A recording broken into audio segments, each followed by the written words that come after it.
I'm Debbie Godfrey. Welcome to the Positive Parenting Pep Talks podcast.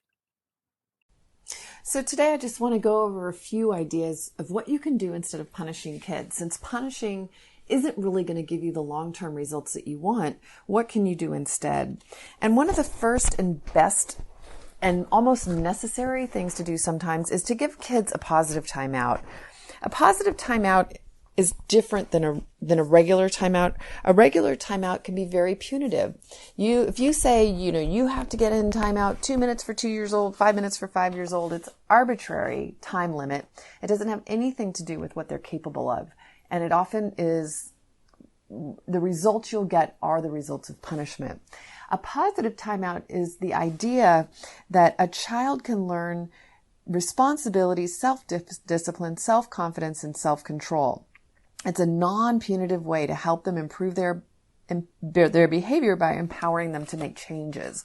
So a positive timeout is where a child has a chance to recoup, to think, to have some time to calm down, to relax their body. You want to set up an area that's a positive timeout area where they can calm themselves down. So the idea is not you have to pay for something you've done wrong. You have to stay in your room because you were bad. The idea is it looks like you need a timeout. It looks like you need some quiet time, some time to calm yourself down. Why don't you go to a self-quieting area? And you want to set this up ahead of time. And when you're ready, come out and we'll talk about this. So it's really helping them to learn to get control of themselves. It's not punishment. And then once there's the cooling off period, then you can actually sit down and help the child brainstorm solutions to whatever the problem is.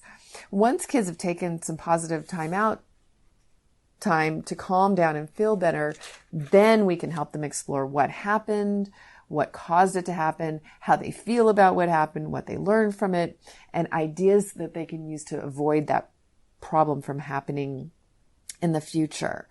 So one of the things that providing a positive timeout does is it gets everybody to calm down. And if your kids are having trouble with this, you might want to role model it. So you can take a positive timeout. Say, I'm feeling like I'm getting out of control. I'm going to take some quieting time now, calm myself down, and then I'll come back and we can talk about this.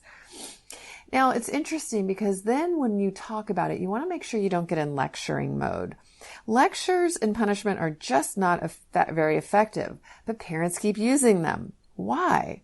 Well, two reasons. One is conditioning, and one is failing to think about things in the long range. The long range is really what I'm looking at. What is the long range effects of how I'm parenting my child now?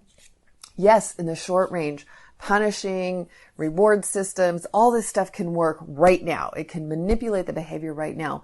But if what you're looking for is responsible, respectful kids in the long run, we've got to think more deeply about this. We have to look more deeply at what is my child learning right now from how I'm responding as a parent, and how can I be the most effective possible? And one of the most effective ways I can be is a question asking, inquiring, positive parent that really is determined, and my intention is to help my child feel better, be better, do better. Have a great day and a great weekend. Happy parenting. Thank you so much for joining me here at the Positive Parenting Pep Talks podcast. I assume you're here because you're getting something out of these daily pep talks. And wouldn't it be great if more parents could hear more about these ideas for their children? And you can help me in a great way by liking the episodes, by sharing them on your social media, and especially by providing a review on your platform of choice. So if you could do me a huge favor and do that, it would really help get this out to many, many, many more parents. And we can all help our children feel more seen, heard, and understood, which is my life's work, is to make sure that all children feel loved and appreciated, and that we can discipline them without breaking their spirit. So I hope that you've enjoyed these podcasts and will continue to enjoy them. And I really appreciate any support you can give me here at Positive Parenting Pep Talks. Thank you so much. Have a great day and happy parenting. them.